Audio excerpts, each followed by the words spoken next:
শহীদ ওসমান হাদি প্রশ্ন দেয় অনেকে যে উনি কি মরে মারা গেল, উনি কি শহীদ হয়েছে? শহীদ হওয়ার জন্য যে সমস্ত ক্রাইটেরিয়াগুলো আছে, যেগুলো পাওয়া গেলে তাকে শহীদ বলা যায়। হ্যাঁ, অনেক মানুষ বিপ্লব সাধন করার জন্য চেষ্টা চালাচ্ছে, কিন্তু আল্লাহর কাছে তাদের পাওয়ার কোনো আশা নেই। এমনকি আল্লাহর দিন কায়েম হোক এ ব্যাপারেও তার কোনো আকাঙ্ক্ষা নেই।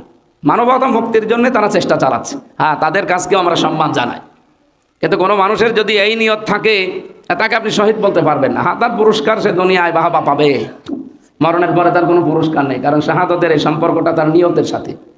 তার নিয়ত যদি এই থাকে যে জমিনে আল্লাহর বিধান আমি কায়েম করব, এটা হলে ভালো, না হলেও অসুবিধা নেই, তার চেষ্টাটা, তার নিয়তটা আল্লাহ দেখবেন।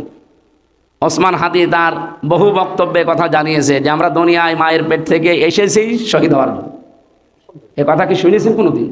এখনও ইন্টারনেটে আছে। তার মানে তার মন মানসিকতা কী ছিল এই সমস্ত কথাবার্তার দ্বারাই বোঝা যায় যে পৃথিবীতে আমাদেরকে আপনারা কিনতে পারবেন না।